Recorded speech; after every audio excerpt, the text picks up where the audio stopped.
Hi, welcome back or welcome to the channel. I have some gameplay for you guys, but first a deck that we are looking at called Agatha All Along. Now, I will give a few disclaimers about this deck, okay? First of all, this deck is very easily disrupted, okay?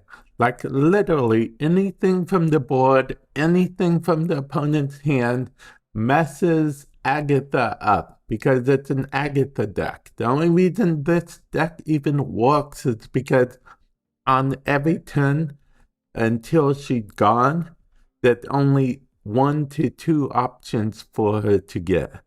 Turn 3, that literally only Wave or Lady Sif, and both will get rid of her by next turn.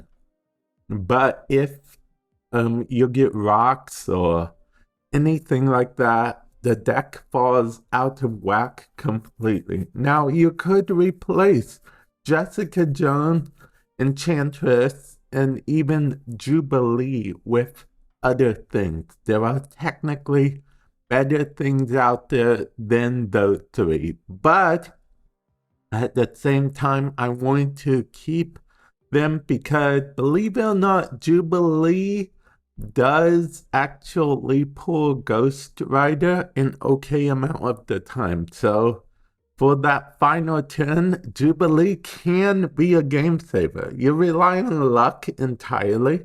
That's basically what the deck is, basically just like held together with hopes and dreams. But I like it. I like Agatha decks personally. And another bonus to this deck is you can kind of just like, you're not in control, so you don't really have to stress about it. But yeah, I'll show you what I mean in some games.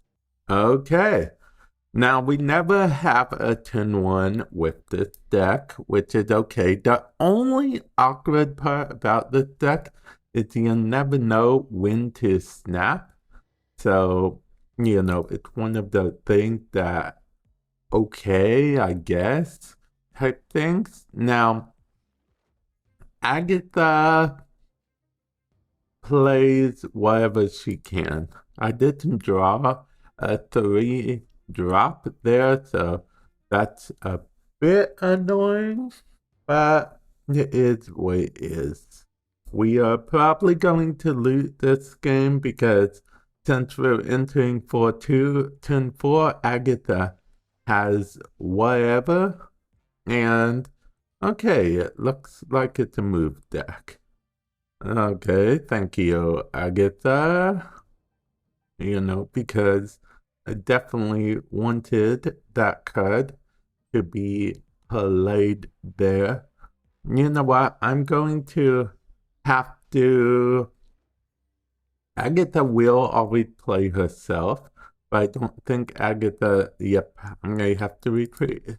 Rather lose 1 cube than lose 2 cubes. It's all about that cube management. I'll actually make a video covering that. Stay tuned to the channel. But basically, cube management, super important if you want to climb the ranks at all in any way. Normally, I cut this part and skip straight to the matches, but I want to talk to you guys, chat with you guys. Now, this is... Okay, fine. Okay. We are going in uncharted territory. We got super unlucky here. Because this actually really does disrupt the deck quite a bit. Because we're using their deck now. So, yeah. The only thing in our deck is kind of random, but we need to be able to discard Agatha. But we can't discard Agatha because chances are they're not running a discard deck of any kind. I don't even know what type of deck they are running. Okay, Enchantress. Okay, that's fine. That's perfectly okay, I guess. Fine, Sarah. You know what? Sarah 10-4 isn't really the worst card ever. It's on the Enchantress field, but Enchantress already went off. So it is what it is. Agatha will play herself this turn, actually, right? Yeah, Agatha should play herself along with Morph. Interesting. Interesting, Agatha. I wish she would have played it in a different order, but at least we get to see what's in their hand, I guess. Unless they have a Cosmo, in which case, well played. Okay. And that's interesting, I guess. Let's see what they have. Lady Sif. Okay, fine. Okay, well, at least I get to play these cards myself, right? Let's see. We will go ahead, put this here. We will go ahead and wait, what did this do? When it moves here, it gets +2 power. That doesn't really help at all. On the left, we will place this here. We will place this here. And we will place this here. Okay, there we go. Perfect. That's going to be our final hand. Okay, yep. Valkyrie, okay. Shang-Chi, and this thingamabob, and this. We lost because I believe we lose the tiebreaker. Yep.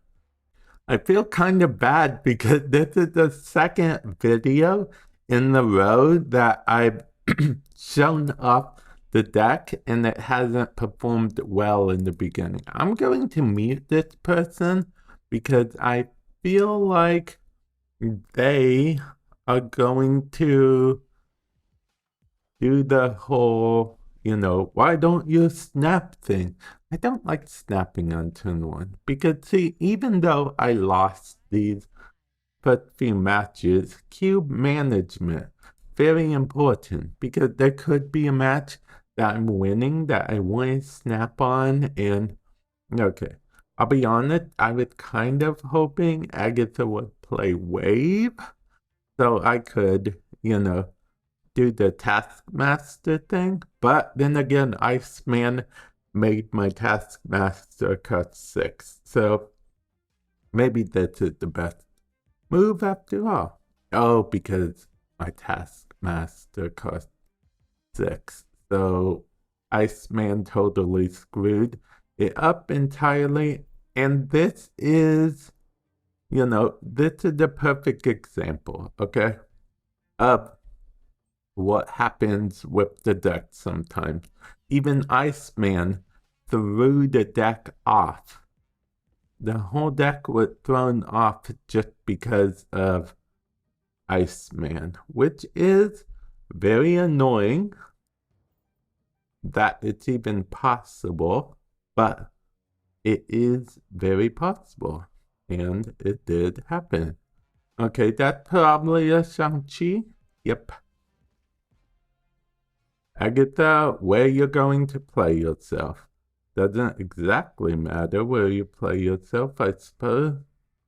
Didn't no way for us to actually win this, so we're going to retreat again. Guys, I swear we're going to get a game that will show off the deck sooner or later. But yeah, that's what I'm talking about. The whole thing where this gets easily just thrown out wherever. Like if they play Iceman on 10-1, it's literally going to disrupt my hand. How much depends on what Iceman hits. So yeah. Luckily we don't have a 1-cost card in our deck. Otherwise, that would have messed things up as well. Because, like I said, literally anything messes stuff up. Now, luckily, that doesn't mess things up that much because Agatha, unless he plays Cosmo, Agatha will be gone by, the next turns. So then we can actually truly play the game ourselves. Okay. Let's go ahead and Jessica Jones. Yeah. Jessica Jones seems like the most viable option right now. Okay. Okay, wave it not good for us. So we will actually just Taskmaster. And then Taskmaster will actually copy and 8 Jessica Jones. I'm going to go ahead and snap because I'm feeling confident. Don't know how confident exactly. I'm playing Jubilee over American Chavez. But, nah, let's try, shall we? Okay, opponent, I'm not feeling super confident, so I'm hoping you just retreat. Come on, opponent. Retreat, maybe. Yes, retreat. Just retreat, opponent. Just retreat. Okay, Shang-Chi, okay. Well, that's a bit annoying. We lost once again. But, the opponent at least had the better hand that time. Okay, I'm going to give one final game in, and hopefully this deck can end on a high note, because it is a fun deck to play. Okay, so here's when you should play this kind of deck, okay? Whenever you don't particularly know what deck to use and you don't necessarily care too much about the outcome, okay? When you just want to have fun, and you're like, okay, maybe I can play, maybe I don't want to. Oh, Patriot. Okay, so, Enchantress works against Patriot kind of well, actually. So we're going to go ahead. No, when I wait. We don't want to scare them off. We don't want to scare them off, do we? Let's go ahead and Ghost Rider. Yeah. I'll snap with you, dude.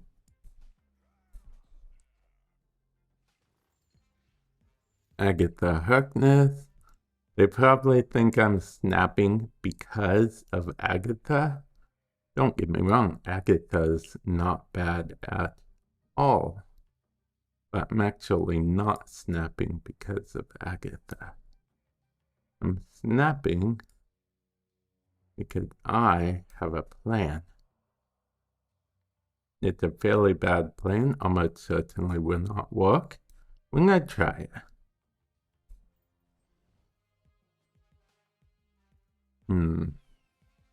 American Chavez, okay. Hood, that's fine. Rude, that's fine as well. Final turn.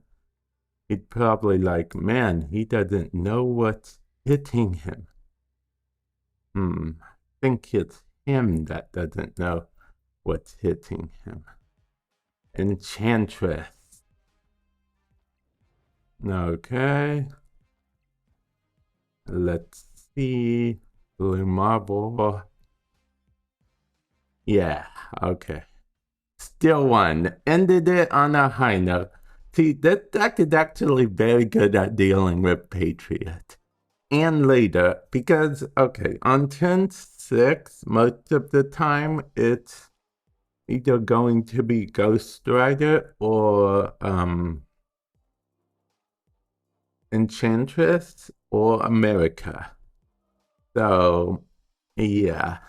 The deck is very good at dealing with Leader, and it's very good at dealing with Patriot because, for whatever reason, the opponent will usually try to put down multiple ongoing things in the same lane. Now, over here, they did change up their tactic a little bit, but only so they could win this area for sure, but it was too little too late. That's why I didn't play the Enchantress out right away, because then they would have just put Kazar over there. So, yeah. I mean, I let them do what they did. And, yeah. So I ended it on a high note for the deck. Like I said, this deck just meant to have fun with. It could go either way with win or lose. It's literally like a 50-50 type. Whatever with Agatha. There's only 3 costs in here just so Agatha will ideally always get out of your hand on 10-4, either by playing herself via wave the turn before, or by discarding herself with Lady Sif. And then you can get a Ghost Rider. If you don't draw a Ghost Rider, hopefully Jubilee will get a Ghost Rider. If you did get a Ghost Rider, you might want Jubilee at some point because there's a fair chance that she'll get America Chavez. And yeah, that's just how the deck rolls. But yeah, with that said, I'm going to end the video here. Hopefully you guys enjoyed this. I know that deck didn't win a whole lot, but it is a pretty fun deck. And if you're a fan of Agatha Harkness decks, definitely worth a try. Like I said, if you have any substitutions ideas, let me know, comment section below. I'm more than happy to try them out. And with that said, I will catch you guys in the future. Later.